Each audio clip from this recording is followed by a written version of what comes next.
Education has become one of the most fiercely debated political battlegrounds. Billions of pounds of our money are poured into schools every year. But there's an aspect of education that is rarely questioned, a slow, creeping change in the makeup of our schools. 1/3 are now faith schools. I did. I converted to Catholicism. For the sake of your child? For the sake of my child.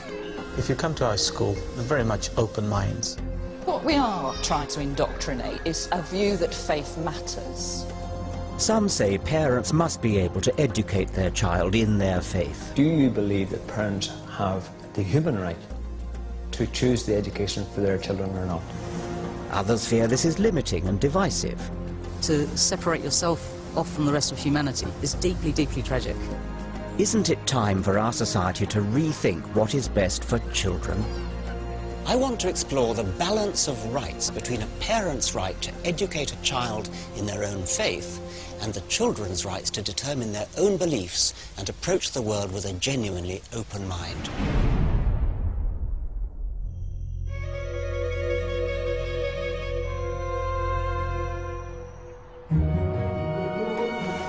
One in 3 state schools in our country is now a faith school, a school with formal links to a religion.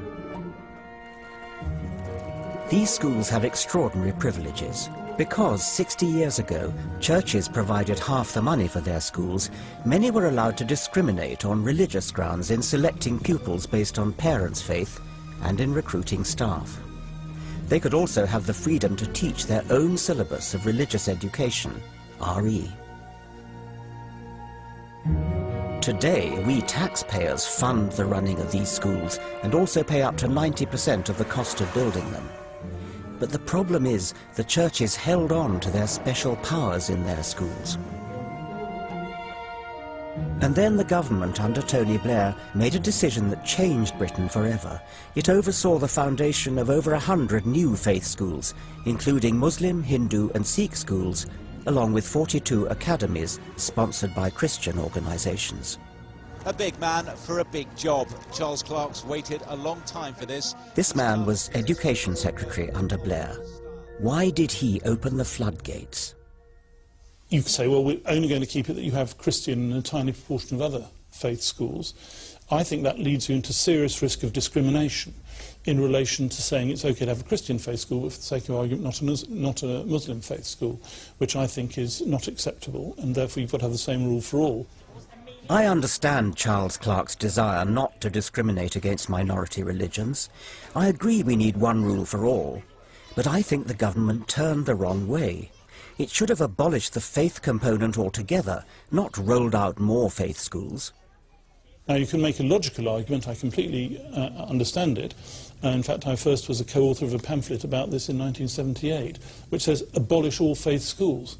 But I think you've then got to look at how that relates to what the population as a whole feel about faith schools themselves. Well, you wouldn't have to abolish them, you would just stop supporting them with government money. Well, that's the same as abolishing them. I mean, anybody, yes. You can go. I mean, the net effect of this would be to close thousands of schools. Let the schools remain, but abolish the separation between Catholic, Protestant, etc. No, but you're saying take the money away from a school which has that character. Yes, and that means the school could stay. It's got the same building, same teachers. No, I understand, else. but you're taking away 90% of their revenue funding. Closing these schools, which I think is the effect of what you say, is something that wouldn't be accepted. But it's their decision to close it. I mean, they have the option. Okay, so I'm Secretary of State for Education, and 4,000 schools are closed by, okay, their decision, not my decision. But as a result of what I have said, hypothetically, waving your big stick, which you've offered me, I don't think that the society would accept that.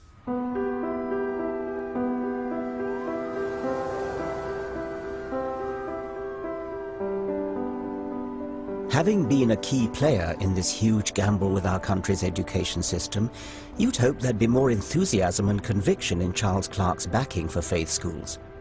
In fact, we find he used to be against faith schools, and his main defence of them now seems to be that voters wouldn't agree to abolishing them.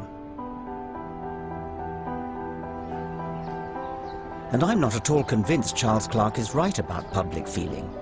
In fact, we commissioned an ICM opinion poll that showed a clear majority, 59%, still believe that schools should be for everyone, regardless of religion, and the government should not be funding faith schools of any kind.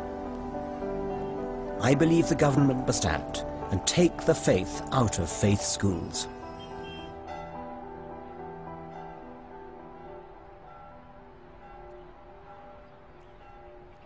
The first and most outwardly dramatic change being brought about by these schools has been a bizarre distortion of parents' behaviour, particularly in the push for primary school places.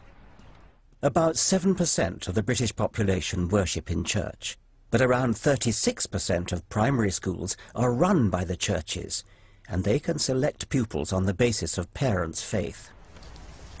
Parental choice? Okay, let's talk about parental choice.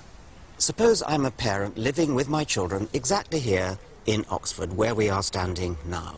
If we want a faith-based primary school, we've got all these red dots to choose from within easy walking distance. There's St. Philip and St. James, there's St. Aloysius, a Catholic school, and there's St. Barnabas, another Anglican school. But if we want a non-faith-based school, we've got to go miles, here, here, or here, or here.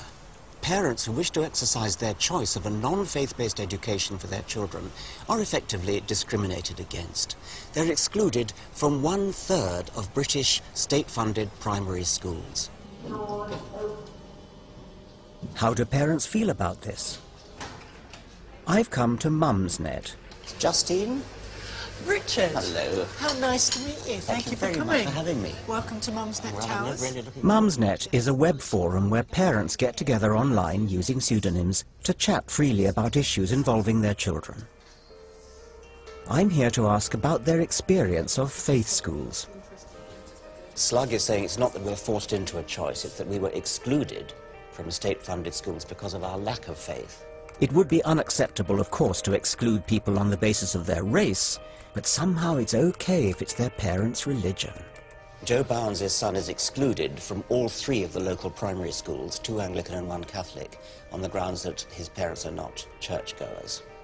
Oh God, there's so much going on I can't keep up. Hang on. If parents don't want their children to be excluded, the other option, of course, is to fake a faith.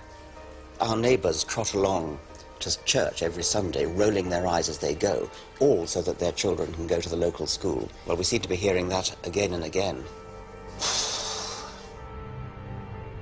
I went to meet one couple who wanted to send their daughter to what they thought was the best school in their area, a Catholic primary. But the problem was they weren't practicing Catholics. The SATs was 100%. So, you know, first child, you want the best of the best for your child. Yeah, we spent 4 years going to church, doing the right thing. And you went to church in order to get the child into the school? Yeah. Church every Sunday. Yeah, that's part of the criteria. Attendance, parish priest has to sort of sign you off. You mean he stood at the door and ticked your name off as you walked in? Yeah, not quite, but almost. After church, everyone was crowding the priest to say, "Hi, look, I'm here, I'm here, I'm here." Helen converted to Catholicism. Converted to Catholicism? I did. From what? From Protestants. You were brought up? Plymouth Brethren. Plymouth Brethren in Scotland? Yeah. So that was my commitment to my daughter. Did you have to do anything else? Any other hoops you had to jump through? Be nice to the priest. Be nice to the priest in what sort of way? Well, if he had a cough, you get him some cough mixture, or, just generally feed his ego. That's not too serious bribery, I suppose. Was there anything more serious than that? Well, it got to the stage where it was sort of hinted at that things like the church roof needed fixing, and the fee of £5,000 was sort of bandied about that if you sort of contributed that amount, your child was guaranteed a place in school. But if you gave £5,000 to the church, guaranteed a spot, you would get your child into school guaranteed. Yeah, absolutely. Because it's not money to him, but if his church looks like it's getting bums on seats on Sunday, if the coffers are full, he's doing a good job, isn't he? Because he actually said that to me, it's about bums on seats. We contacted the priest in question. He denied these claims and stated he had nothing to do with admissions, which were dealt with by an independent body. Of other faiths, the Church of England told us that not every admission to their schools is based on parents' religion, and it hopes no parent feels compelled to worship to secure their child a place. The Board of Deputies of British Jews makes no apology that parents must demonstrate a commitment to the values and ethos of Judaism. But why are parents who hold no faith sending their children to faith schools?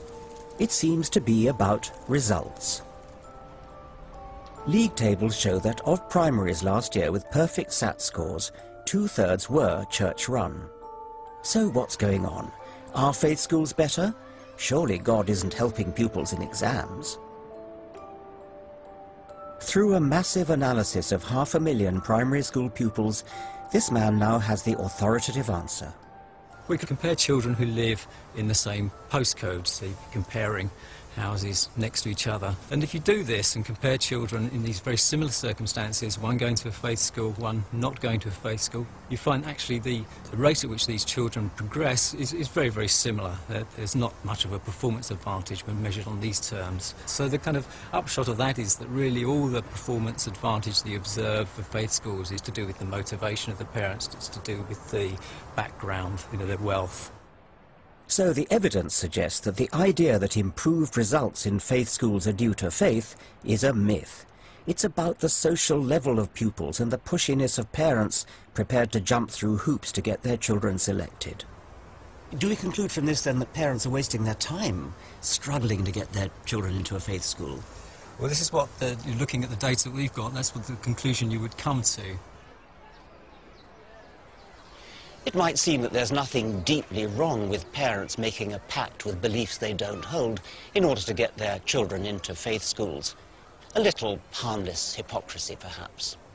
But I worry that these parents may be unwittingly saddling their children with ways of thinking that are hard to shake off.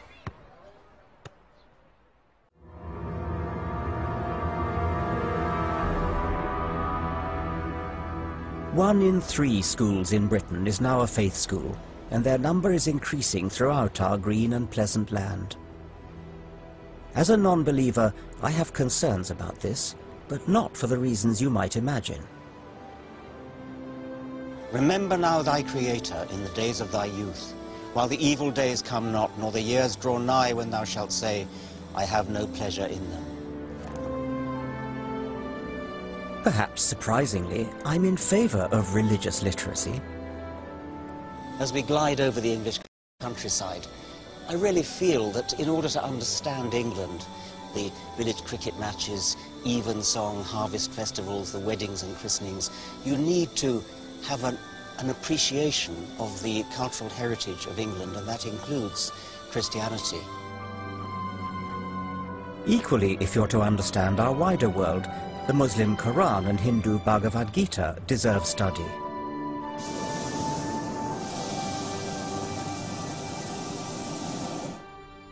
Stay me with flagons, comfort me with apples, for I am sick of love. It's not all that surprising that I enjoy reading the Bible so much, because, at least in the 17th century King James Version, it is most beautiful English. Go to the ant, thou sluggard, consider her ways and be wise. Spare the rod and spoil the child. Of making many books there is no end. These phrases and hundreds like them suffuse our literature and our language. You can't appreciate Shakespeare unless you are steeped in the Bible.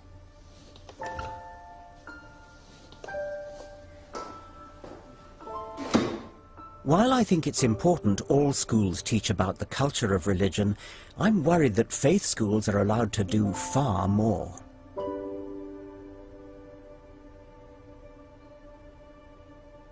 Even the mild old Church of England has openly set out its aim, through the Archbishop's Council, for its some 5,000 schools to nourish those of the faith, encourage those of other faiths, challenge those who have no faith. What does that mean for those on the sharp end, our children?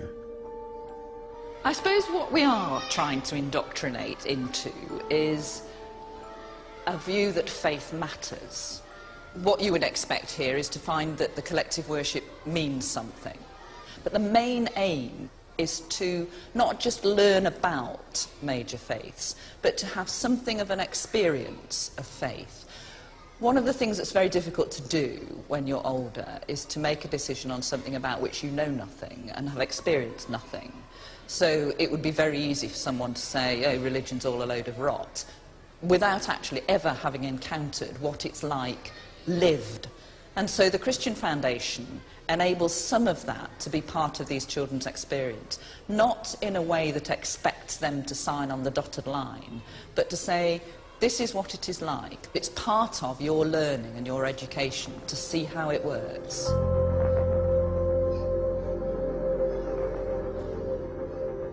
Janina, Ainsworth and I disagree here. She feels it's important to experience faith in school, but for me this is indoctrinating children too young to defend themselves. I worry that religions like getting to children young precisely because that's when they're at their most impressionable. I'm going to show you what it's going to make next. It's going to be a box. Are you ready for the box? Okay, there. There's a box. You see its lids there? I can make a hat out of it. What, like that? No. Put it on me! Thank you. Some 60 years on from my childhood, I can still remember how to fold a piece of paper into a Chinese-style boat. It was a craze at my school. This is going to be difficult. This is the difficult bit now. Pulling that out, pulling that out. And pulling up the sails. Is it Chinese? It's a boat. Windmill Primary School in Oxford is no faith school, but I've come here to demonstrate children's natural propensity to absorb new information. A sailor went to sea. I've reminded one pupil of a well-known clapping game. See.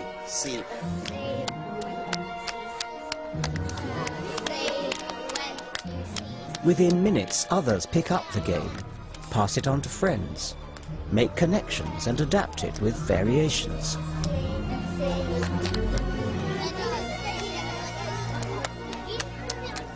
Children love to imitate, they love to join in. There's something compelling about ideas and the way they spread through minds that are a bit like sponges.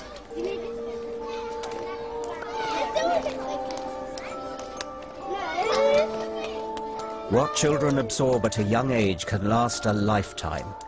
Should it really be the dogma and daily rituals of religion?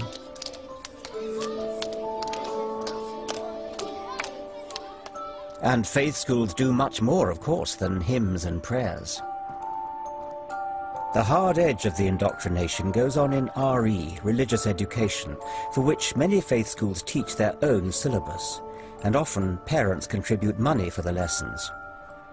We weren't granted access to film any RE or faith studies at a Jewish or Catholic school. So I turned to someone who has systematically collected information for years on what actually goes on. The problem is that it's totally deregulated. The governing bodies of state-funded faith schools have control over their religious education curriculum. Ofsted inspects the religious education in other state-funded schools, but in state-funded religious schools they have their own religious inspectorates to inspect those lessons. Yeah. Yes. And that really compounds problems in other subjects. So a lot of faith schools, particularly Catholic schools, will teach their sex and relations education in their RE. Lots of faith schools do the same with citizenship education, so all those subjects become seen through a religious filter. How much time do they actually spend on faith as opposed to ordinary education? Well, we have an example here of a Jewish, state-funded Jewish faith school, where in Year 7, that's the first form in secondary school, pupils have 8 hours of religious instruction every fortnight, which compares with 6 hours per fortnight for science and far outweighs any subject in the secular curriculum.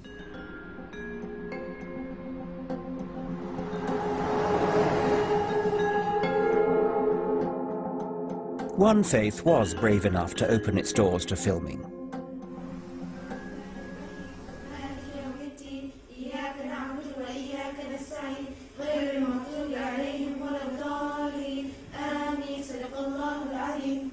Right, Assalamu alaikum girls. Right, now, we know what we're going to do this lesson. We're going to do some drama. I'm just thinking to myself, how universal is this story? Like back then, everything was according to the family, you got to obey them. This is Madani High School, an all-Muslim secondary school in Leicester, and one of 11 Muslim faith schools now in the state system. I've come to see firsthand how faith and education mix. This school gets good results, and many of the girls here hope to become the next generation of lawyers, doctors and teachers. Faith schools are sometimes accused of closing children's minds down by teaching them this is the one true faith, and you get your truth from Holy Scripture rather than from opening your mind to the world. Well, there's slightly a misunderstanding from those who think that way. If you come to our school and if you look at our lessons, they're very much open minds, thinking critically, understanding the world in a very critical fashion. Like all state schools, they teach national curriculum science here. But like many faith schools, they supplement this with religious lessons that they control and which are not subject to Ofsted inspection. In our school, when our teachers tell us stuff like teacher stuff, it's like whether it's up to us whether we believe it or not. The teachers do not disrespect our decision. Everybody has a right to their own decision at the end of the day. Yes. Suppose we take a fact like, are we and chimpanzees cousins? I mean, do you believe that we're cousins of chimpanzees? Or monkeys? No, I wouldn't think so. What do perhaps we have a science teacher, have we? What do you teach about that? Well, yeah, we learn about in the curriculum because that's what we follow. We teach them the theory of evolution, but then I do tell them we in Islam our opinion about it, and the girls also have their own opinion and ask questions. So, Miss, do we really come from chimpanzees? But they all have their own opinions for that, and then come to their own decision, which every single one of them realise that actually we didn't, because we believe differently.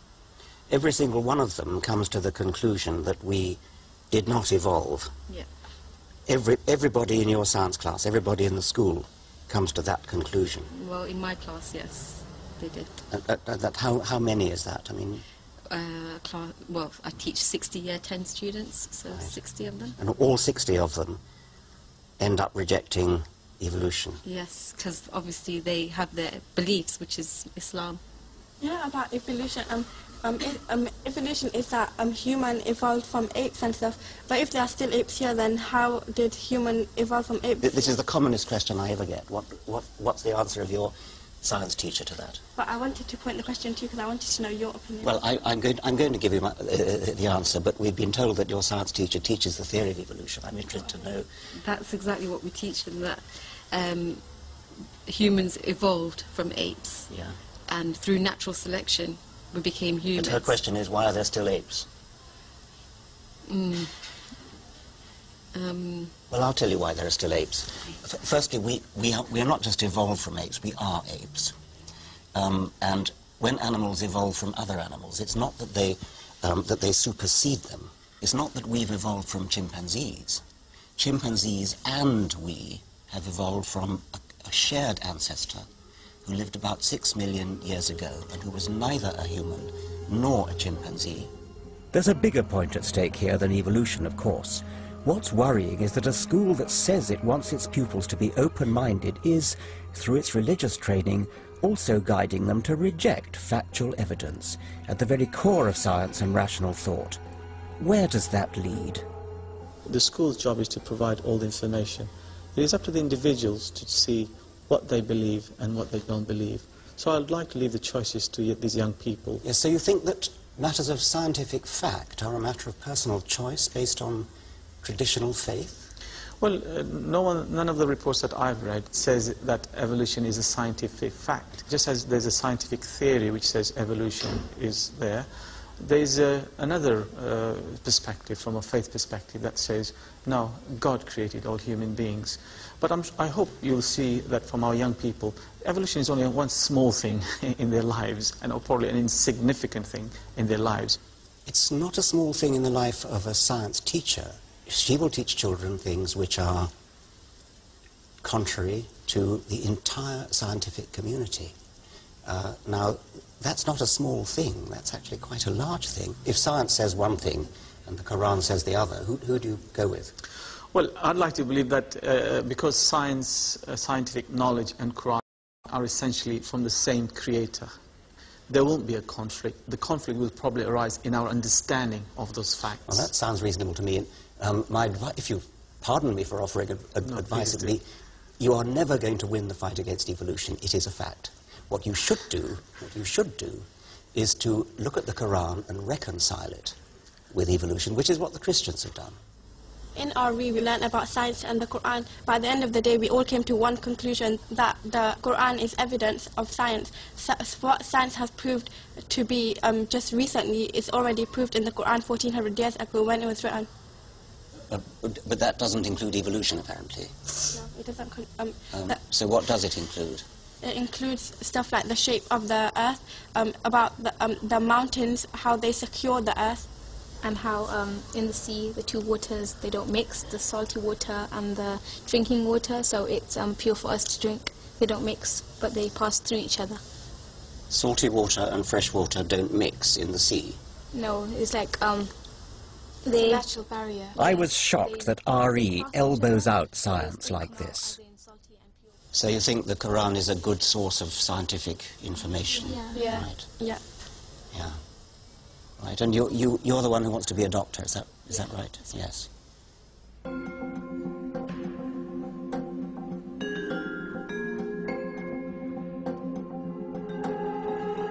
I can't be sure indoctrination triumphs over real learning like this in other faith schools, but I do worry there's nothing to stop it happening.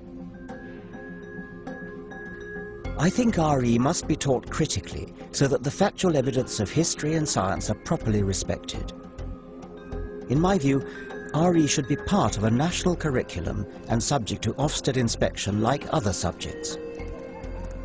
The Church of England told us it wouldn't oppose a national curriculum for RE, and I welcome that. The Board of Deputies of British Jews claims critical thinking is intrinsic to Jewish faith education, and their inspectors inspect their schools' RE in a way that matches Ofsted requirements. But then, why not let Ofsted inspect their RE in the first place? I think there's something deeper going on here. Supporters of faith schools claim they're in some way necessary to allow groups to hand their religious culture down the generations. I understand the argument, but what is the impact of this across our society? One former Muslim feels concerned that faith schools are resurrecting barriers where there need be none. When I first arrived in the UK back in the early 1970s, myself, my friends, my family, we encountered a lot of racism and we often felt excluded. And things have improved, and it shocks me, it saddens me that people like me are now choosing to self-segregate when others have worked so hard to allow us to mix and to join in and to be part of a wider community. For me, what's exciting about the world is the range of ideas we can encounter, and to separate yourself off from that, from the rest of humanity, frankly, is deeply, deeply tragic. Some faiths claim they actually promote community cohesion through their schools, and that this is recognized by Ofsted. But, as we've seen, Ofsted doesn't inspect what's taught in faith schools' RE lessons, nor does it consider the school's admission policies, which can discriminate along religious lines. I'm worried that faith schools in fact encourage separation from mainstream society. Now I want to ask how important it is for parents to have the right to preserve their culture through their children's school, or whether this creates a dangerous and divisive them and us mentality.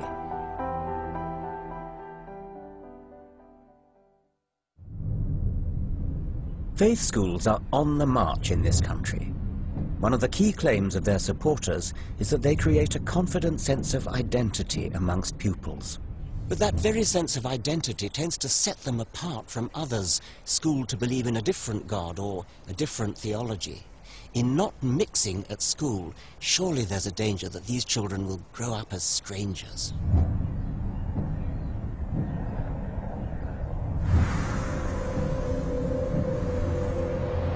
We have a warning from our own recent history about how destructive faith education can be when it helps forge tribal identities. The human psyche has two great sicknesses. One is the urge to carry vendetta across generations, and the other is the tendency to fasten group labels onto people instead of seeing them as individuals. One of the great scars is Northern Ireland, where you can see the badges of Protestant-Catholic divide on walls and flags, on bunting, wherever you look.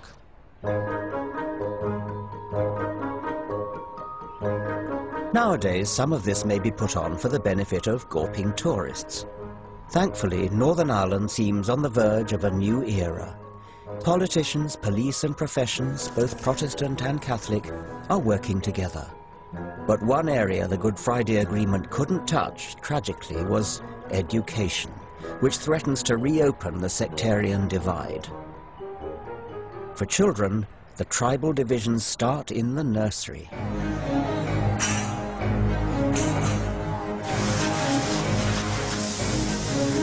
In July 2010, it was reported to be children as young as 9 who led the riots, throwing stones and shouting abuse at the other side.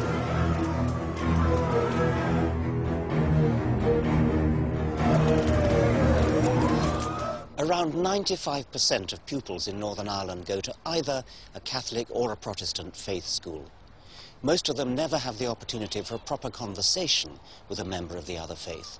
They usually marry into the same faith. And if they meet in the workplace, it's only because of strict employment laws to promote equality.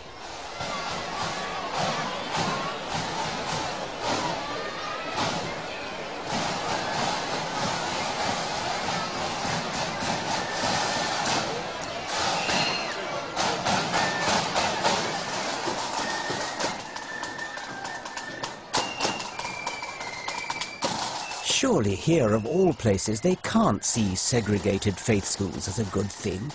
Surely they should welcome mixing up Protestant and Catholic school populations. At present, the overwhelming majority of Catholics go to so-called Catholic-maintained schools, Protestants to controlled state schools. I want to meet both sides. I think it just boils down to choice, and I believe, for me, the control sector have the schools with the history, with the record of academic achievement, and that's where I want my children to go. But I think increasingly parents are looking at what are the best schools. The hard reality is surely that there's very little crossover, isn't there? One might say that humans are innately driven to be divisive and to form tribes and to separate out, and there are plenty of ways in which that can happen. Skin colour, language. But religion is a pretty good one to do it with, and isn't it a gratuitous one that we could do without? Oh, certainly not. I think religion's been here for thousands of years and will continue to be until the Lord comes back again. But does it have to be so divisive? I personally don't see it as divisive. You don't? I don't see it. You live in Ulster and you don't see it as divisive? No, I don't see it as a...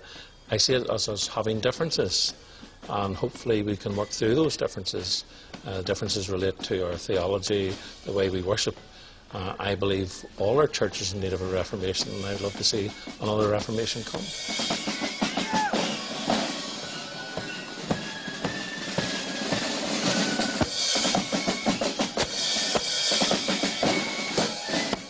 Perhaps at the deepest level of my concern about faith schools is the assumption I'm encountering that children are somehow the property of their parents and their parents' religion. It's all about parents' choice, and I found that strongly echoed on the Catholic side.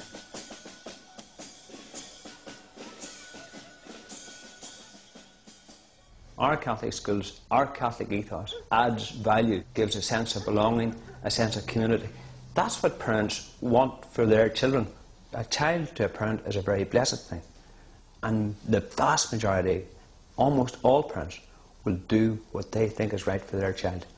Is that not a legitimate human right? Oh, it's certainly legitimate. Well, but you don't agree with that. Well, I have all sorts of issues with faith schools. But you clearly don't agree with that. Let you state that. Okay. I worry about segregation of children anywhere, not just in Northern Ireland, on the basis of their parents' religious opinions, because it seems to me that religious opinion is a a pretty odd way in which to separate children out. Richard, I think we need to nail this one. Do you believe that parents have the human right to choose the education for their children or not? Well, I think that they do. That's the core of what you're asking me. Do you afford the parents the human right? And it is a human right. I also that they can choose the system of education that they wish for their children that's most consistent with their beliefs and understanding of life. Now, you're seeking to impose your view on other people, and I think that's wrong. Well, I think you should respect everybody from it. Are you a parent yourself? Yes. Well, what do you have for your children? What do I? What do you have for your children? What do you want them to do? I want them to be open-minded. I want them to be sceptical. I want them to ask critical questions. I want them to seek knowledge for its own sake. I do not want to impose my own views on them. Good. I respect that. Yeah. What you said is a perfectly legitimate view, but you should afford other people the same respect. Once you begin to engineer or you begin to thwart parents in terms of their parental choice, you really end a dictatorship, Richard. And maybe that's where you want to be. No, I don't want to get into that. But that's what you're essentially saying. You come from this from a premise that here's what you think is right. I'm coming from the premises that parents should be allowed to make choices.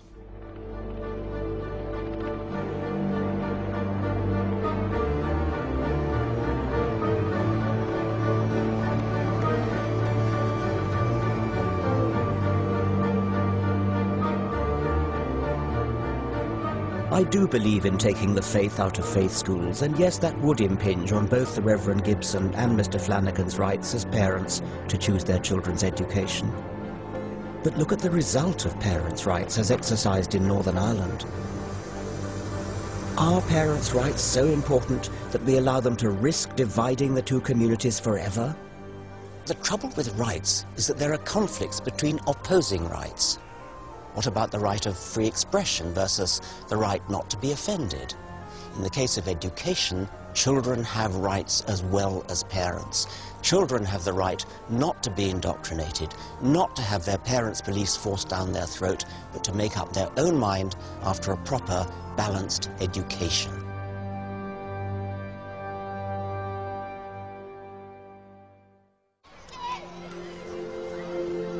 There goes a right-wing Tory child. I see there's a socialist child over there, group of Lib Dem children over there. What have we got here? A group of logical positivist children, existentialist child there. It's absurd, isn't it? We wouldn't dream of labelling children like that. And yet when it comes to religion, our whole society is quite happy to talk about a Catholic child, a Protestant child, a Muslim child. Why the double standard?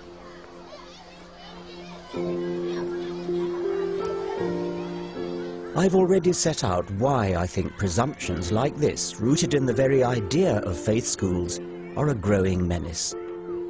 But I don't want to just attack. I passionately believe there is an alternative, and I want to persuade you that education is better without faith.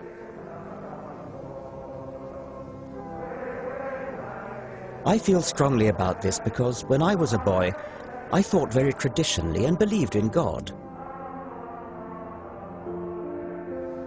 But it was education that allowed me to change my mind and unleashed my curiosity.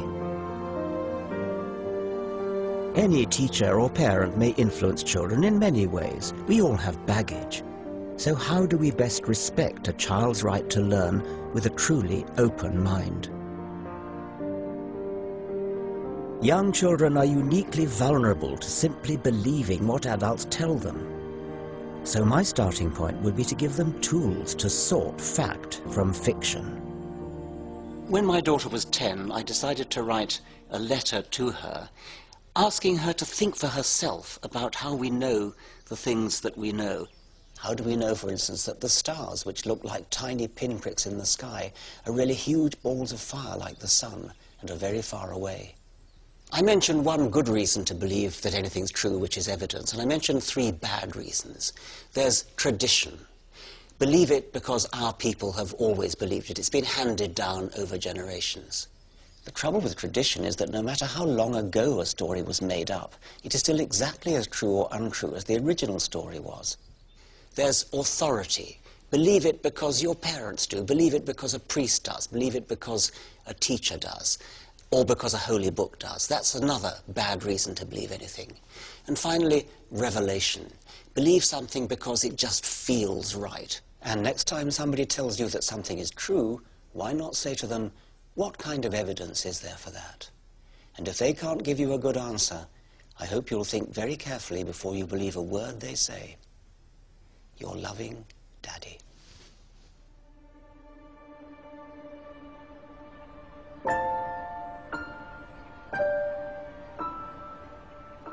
I'm fascinated by the way children start piecing together how the world works.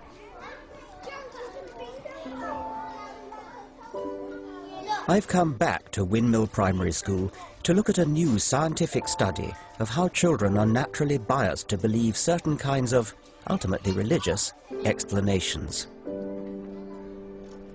We've used a variety of different methods, just asking children to sort of spontaneously tell you what they think about the origins of things, and also then sort of presenting them with answers. So what we're going to do is we're going to play a game. We're going to look at some pictures. Dr. Deborah Kellerman is a leading child psychologist at Boston University. You have to pick the answer that makes most sense to you. In this experiment, she poses the children questions like, why are rocks pointy? One person said they were pointy because little bits of stuff piled up on top of one another over a long time. And another person said they were pointy so animals could scratch on them when they got itchy. Which answer makes more sense to you? The animal one with the scratch they ticked. Okay then, all right, and here's another one. What you find is kids have a tendency, clearly from about 4 years of age, to endorse a sort of purpose-based explanation, or to give you a purpose-based explanation for the origins of things. Another question she asks the children is, why are lakes still? One person thought they were still and didn't have waves, so animals could cool off in them without being washed away. And another person thought they were still and didn't have waves because no moving water ever ran into them. Which answer makes more sense to you? Animals could be cool without being washed away. So that animals could be cool without being washed away? Animals could wash in them without getting washed away. Okay, brilliant. Because they're needing water. Okay, excellent. I suppose a child is surrounded in the home by artifacts, telephones and televisions, all things which actually are designed for a purpose. What we're finding right now is that children really start to do this at the point where they start to understand that artifacts are objects that have been made by someone for a purpose. And that sort of might be orienting them towards an understanding that things are intentionally caused, intentionally designed, and then sort of once they understand that, yes, they're surrounded by these objects that are intentionally designed, then sort of going, well, that's quite a good way to understand everything. Do you think children could be described as natural creationists? In some sense, yes, insofar as they are attracted to and spontaneously invoke sort of notions that things exist for purposes, and sort of that's associated with their notions that these things have been intentionally caused, so intentionally caused for a purpose, sort of in many respects sort of mimics what's seen in religion as creationism. Sound like, now are you up for that? I think so. You think so? Brilliant. Okay. So, children naturally tend to assume meaning and purpose in things, even where there is none. This, of course, gives religions, with their own presumptuous but unfounded sense of purpose and meaning, a peculiar advantage. That's why it's all the more important that religion is put in its proper place, as it is in normal schools like Windmill, and not allowed to get in the way of children's questioning minds.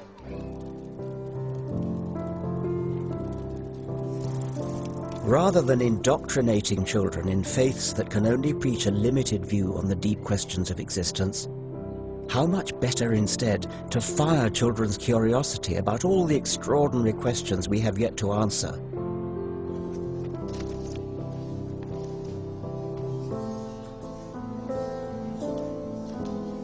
At Windmill School, I'm going to take an alternative assembly. I'm hoping I can share with these children something of what I wrote to my own daughter. and get them to ask me questions. When I was your age, I pretty much thought that anything that a grown-up said must be true. But that can't be right, can it? Because different grown-ups say different things, and they don't always agree. How do we know what's true? You've probably all heard about a great big meat-eating dinosaur called... Do you know what that's called? T-Rex, that's right. Yeah.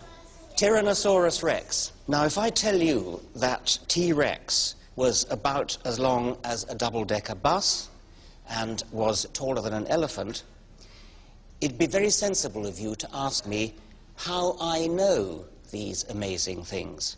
So evidence is a good reason for believing. Our greatest responsibility in education is to unleash children's curiosity and never limit their questions.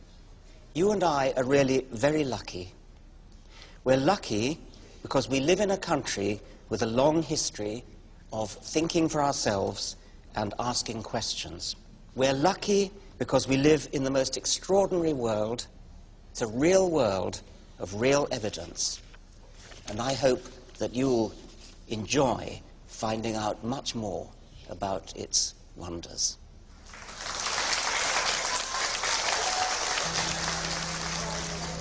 Yes. Well, the horseshoe crabs haven't changed very much. Lots of other things have changed a lot since that time. How did the sun come? Well, the sun came from a huge great cloud of gas, which came from an earlier star that exploded. How did the dinosaurs die?